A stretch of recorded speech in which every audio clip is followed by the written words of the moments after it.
당신은 지금 퇴근길 지하철 안에 서 있다. 스마트폰을 꺼내 주식 앱을 연다. 숫자들이 초록색으로 빛난다. 오늘도 시장은 평화롭다. 그런데 이상한 점이 있다. 미국 대선이 끝난 지 3개월이 지났는데 세계 경제는 왜 이렇게 조용할까? 폭풍 전에 고요함이라는 말을 들어본 적 있는가? 이 순간에도 워싱턴에서는 행정명령에 서명이 이루어지고 있다. 당신의 월급, 당신의 적금, 당신의 연금이 그 펜 끝에 연결되어 있다는 사실을 아는가? 만약 트럼프가 돌아온다면, 아니, 이미 돌아왔다면, 세계 경제에는 정확히 어떤 일이 벌어지는 걸까? 이것은 정치 이야기가 아니다. 이것은 돈의 흐름에 관한 이야기다. 트럼프라는 이름이 시장에 던지는 의미는 단순한 인물 평가를 넘어선다. 그가 서명하는 문서 한 장이 글로벌 공급망의 방향을 바꾼다. 관세라는 단어가 뉴스에 등장할 때마다 어딘가에서 컨테이너선이 항로를 수정한다. 그리고 그 배에 실린 물건의 가격이 결국 당신의 장바구니에 도착한다. 지금 이 순간 당신이 모르는 사이에 체스판의 말들이 움직이고 있다. 문제는 당신이 그 체스판 위에 서 있는 말 중 하나라는 점이다. 아직 체감하지 못할 뿐이다. 하지만 조만간 느끼게 될 것이다. 먼저 관세라는 무기를 이해해야 한다. 트럼프 행정부의 가장 강력한 경제 도구는 군사력이 아니다. 그것은 수입품에 부과하는 세금, 즉 관세다. 관세는 외국 물건을 비싸게 만든다. 비싸지면 사람들이 덜 산다. 덜 사면 그 나라 공장이 어려워진다. 이것이 무역전쟁의 기본 원리다. 2018년 트럼프는 중국산 제품에 수천억 달러 규모의 관세를 부과했다. 세계 무역은 그때 이미 한 번 흔들렸다. 그리고 이번에는 그때보다 훨씬 더 광범위한 타격이 예고되어 있다. 당신이 쓰는 전자제품, 입는 옷, 타는 자동차의 부품 가격이 모두 그 안에 들어있다. 여기서 한 사람을 소개하겠다. 그를 민수라고 부르자. 민수는 서울에서 작은 수입 전자제품 도매상을 운영한다. 그의 창고에는 중국에서 들여온 블루투스 이어폰 3만 개가 쌓여 있다. 트럼프가 중국산 전자제품에 60% 관세를 부과한다는 뉴스가 뜬다. 민수는 처음에는 웃어 넘긴다. 미국 이야기 아닌가. 하지만 3주 뒤 중국 공장에서 연락이 온다. 미국 수출이 막히니 재고를 한국으로 돌리겠다고 한다. 갑자기 한국 시장에 중국산 이어폰이 넘쳐난다. 민수의 창고 재고는 갑자기 가격 경쟁력을 잃는다. 관세가 직접 민수에게 부과된 것은 아니지만 그는 그 충격파의 한가운데 서 있다. 이것이 바로 간접 충격이다. 미국이 중국을 때리면 중국은 다른 곳으로 물건을 쏟아낸다. 그 다른 곳에 한국이 있다. 베트남이 있다. 유럽이 있다. 갑자기 모든 시장에서 가격 전쟁이 시작된다. 기업들의 마진이 줄어든다. 마진이 줄어들면 고용이 흔들린다. 고용이 흔들리면 소비가 줄어든다. 이 연쇄 반응은 관세라는 첫 번째 돌멩이가 던져지는 순간 시작된다. 당신은 아직 그 파문이 자신에게 도달하지 않았다고 느낄 수 있다. 하지만 물결은 이미 출발했다. 문제는 언제 도착하느냐가 아니라 어떤 형태로 도착하느냐다. 이제 더 큰 그림을 보자. 트럼프의 관세 정책은 중국만을 겨냥하지 않는다. 이번에는 모든 나라가 대상이다. 보편 관세라는 개념이 있다. 이것은 미국으로 들어오는 모든 수입품에 일정한 세금을 부과하는 것이다. 10%든 20%든 예외 없이 모든 나라에 적용된다. 이것은 무역의 기본 규칙을 바꾸는 일이다. 2차 대전 이후 70년 넘게 유지되어 온 자유무역 체제가 흔들린다는 의미다. 세계 경제는 그 체제 위에 건설되었다. 만약 그 기초가 균열을 일으키면 건물 전체가 흔들릴 수 있다. 당신은 그 건물 안에 살고 있다. 잠시 과거로 가보자. 2008년 금융위기를 기억하는가? 그때 세계는 한순간에 연결되어 있다는 사실을 깨달았다. 미국 부동산 시장의 붕괴가 아이슬란드 은행을 쓰러뜨렸다.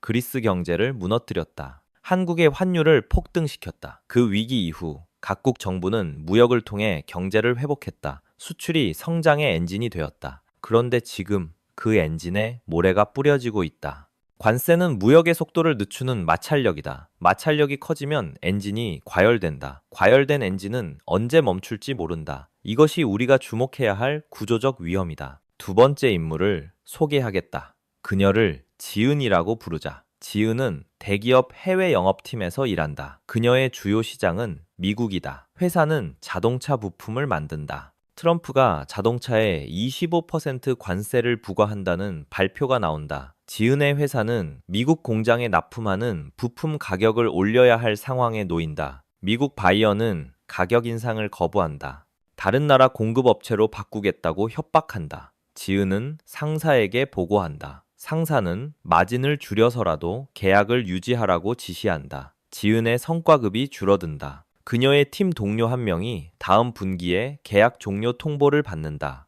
관세는 이렇게 개인의 삶 안으로 스며든다. 하지만 관세는 시작에 불과하다. 진짜 무서운 것은 그 다음에 온다. 보복이다. 중국은 미국의 관세에 대응해 자국 관세를 올린다.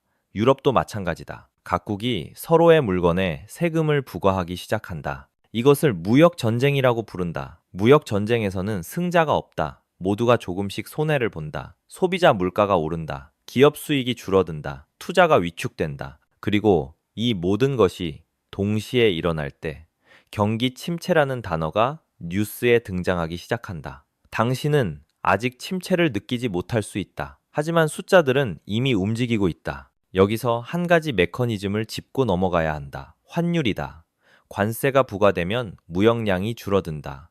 무역량이 줄어들면 달러 수요가 변한다. 달러 수요가 변하면 환율이 흔들린다. 한국은 수출 의존 국가다. 원화 가치가 떨어지면 수입 물가가 오른다. 기름값이 오른다. 식료품 가격이 오른다. 당신의 생활비가 조용히 증가하기 시작한다. 이것이 바로 환율 채널이다. 트럼프의 정책이 서울의 마트 물가에 영향을 미치는 경로다. 복잡해 보이지만 연결고리를 따라가면 단순하다. 모든 것은 연결되어 있다. 문제는 그 연결의 속도가 점점 빨라지고 있다는 점이다. 이제 더 깊은 층으로 내려가 보자. 금융시장이다. 관세와 무역 전쟁이 실물 경제를 흔들면 그 진동은 금융시장으로 전이된다. 주식시장이 먼저 반응한다. 기업 실적 전망이 어두워지면 주가가 떨어진다. 주가가 떨어지면 투자 심리가 위축된다. 위축된 심리는 더 많은 매도를 부른다.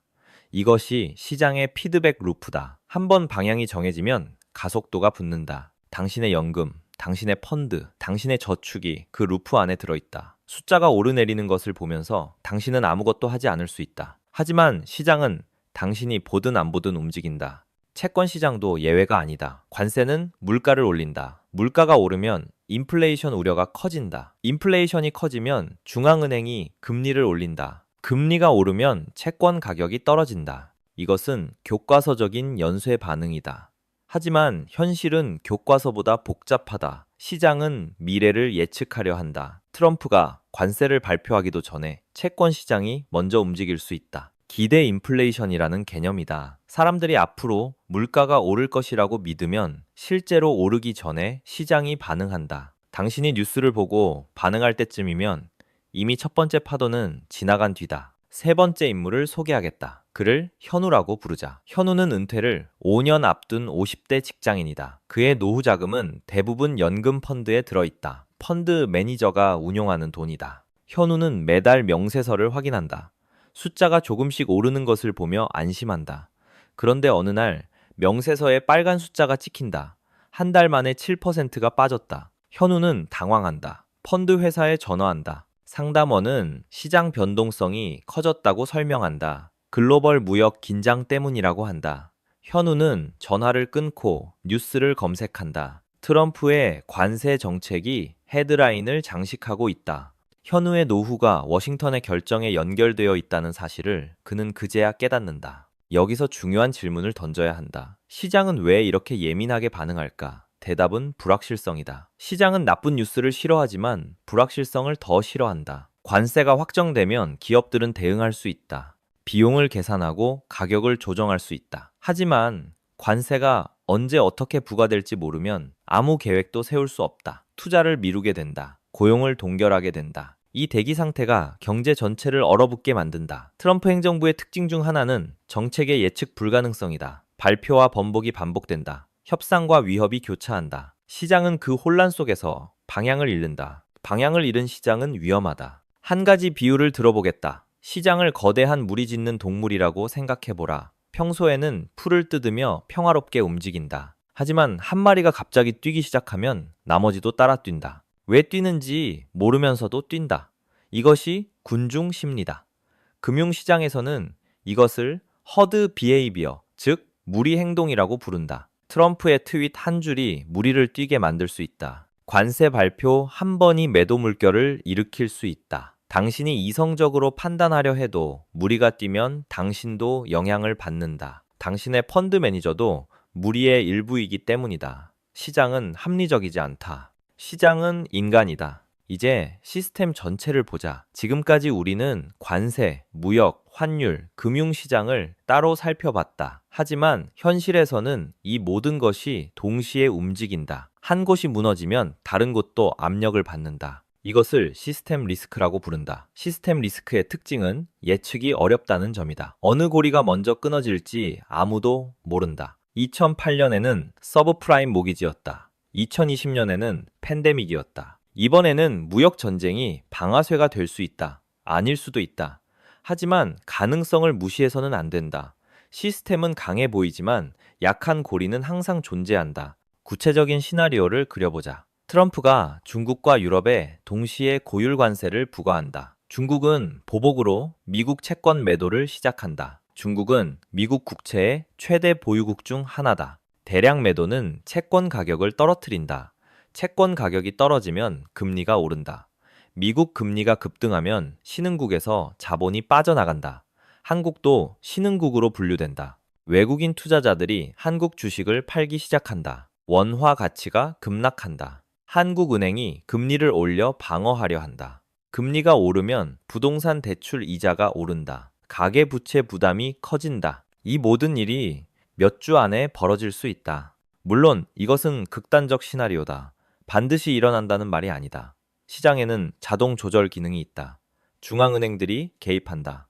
정부들이 협상한다. 하지만 자동 조절 기능에도 한계가 있다. 2008년에도 자동 조절 기능이 있었다. 하지만 속도가 충격을 따라가지 못했다. 시장은 합리적으로 조정되기 전에 공황에 빠졌다. 트럼프 시대의 특징은 충격의 빈도가 높다는 점이다. 한 번의 위기가 아니라 여러 번의 작은 충격이 반복된다. 시장은 쉴 틈 없이 긴장한다. 긴장이 누적되면 작은 사건에도 과잉 반응할 수 있다. 마지막 눈송이가 눈사태를 일으키는 것처럼 민수를 다시 생각해보자. 그의 도매 사업은 이제 어떻게 되었을까? 중국산 이어폰 가격 경쟁에 밀려 그는 재고를 손해보고 정리해야 했다. 새로운 품목을 찾아 베트남 공급업체와 계약했다. 하지만 베트남도 곧 미국 관세 리스트에 오른다는 소문이 돈다.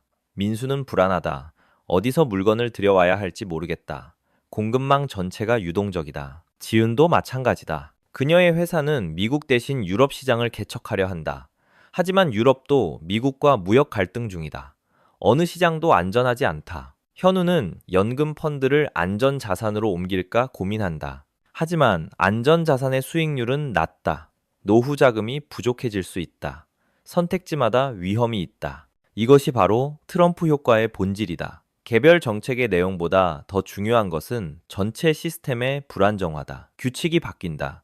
예측이 어려워진다. 장기 계획을 세우기 힘들어진다. 기업들은 투자를 미룬다. 개인들은 소비를 줄인다. 이 위축이 경제 전체를 둔화시킨다. 그리고 둔화된 경제는 충격에 더 취약해진다. 악순환이다. 정책 자체가 해로운 것이 아닐 수 있다. 하지만 정책의 불확실성이 해롭다. 사람들이 미래를 믿지 못하면 현재를 움츠리게 된다. 움츠린 현재가 쌓이면 미래가 실제로 어두워진다. 자기 실현적 예언이다. 그렇다면 당신은 무엇을 해야 하는가? 먼저 분명히 해야 할 것이 있다. 이 영상은 투자 조언이 아니다. 특정 자산을 사거나 팔라는 권유가 아니다. 하지만 관찰해야 할 신호들은 알려줄 수 있다. 첫 번째 신호는 미국 국채금리다. 10년물 국채금리가 급등하면 시장이 긴장하고 있다는 의미다.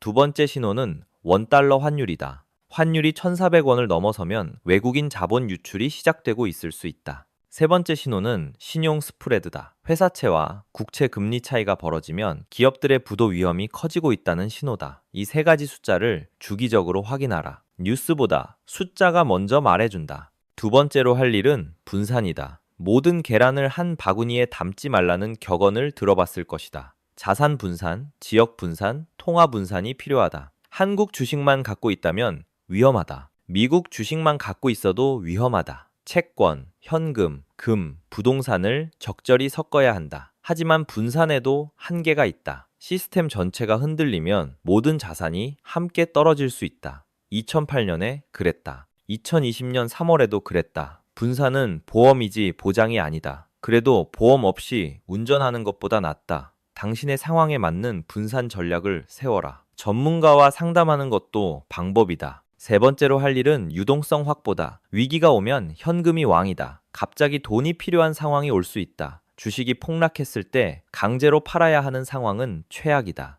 최소 6개월치 생활비는 현금으로 갖고 있어야 한다. 예금, 적금, 단기 채권 펀드 형태로 유동성을 확보해 두어라. 이것은 공포에 대한 대비가 아니다. 기회에 대한 대비다. 위기 때 자산 가격이 폭락하면 싸게 살 기회가 생긴다. 현금이 없으면 그 기회를 잡을 수 없다. 부자들은 위기 때 더 부자가 된다. 그들에게는 현금이 있기 때문이다. 당신에게도 최소한의 현금이 필요하다. 마지막으로 감정을 관리해야 한다. 시장이 폭락하면 공포가 온다. 공포는 판단력을 흐린다. 바닥에서 팔고 꼭대기에서 사게 만든다. 반대로 시장이 폭등하면 탐욕이 온다. 탐욕도 판단력을 흐린다. 더 오를 것 같아서 무리하게 투자하게 만든다. 공포와 탐욕 사이에서 중심을 잡아야 한다. 뉴스 알림을 끄는 것도 방법이다. 매일 계좌를 확인하지 않는 것도 방법이다. 장기적 관점을 유지해야 한다. 트럼프의 임기는 4년이다. 그 4년이 당신의 인생 전체는 아니다. 흔들림 속에서도 당신의 계획을 지켜라. 계획이 없다면 지금 세워라. 다시 처음으로 돌아가 보자. 당신은 퇴근길 지하철에 서 있었다. 스마트폰 속 숫자들이 초록색으로 빛나고 있었다. 그 평화로운 화면 뒤에서 세계 경제의 판이 움직이고 있다는 사실을 이제 당신은 안다. 트럼프의 복귀가 가져올 변화는 단순히 미국의 문제가 아니다. 관세, 환율, 금리, 자본 흐름을 통해 당신의 일상과 연결되어 있다. 민수의 창고, 지은의 사무실, 현우의 연금 명세서가 모두 같은 시스템 안에 있다. 당신의 월급과 당신의 저축도 마찬가지다. 준비하는 사람과 그렇지 않은 사람의 차이는 위기가 왔을 때 드러난다. 폭풍이 올지 안 올지는 아무도 모른다. 하지만 우산을 챙기는 것은 당신의 선택이다. 지금 이 순간 당신은 어떤 선택을 하겠는가?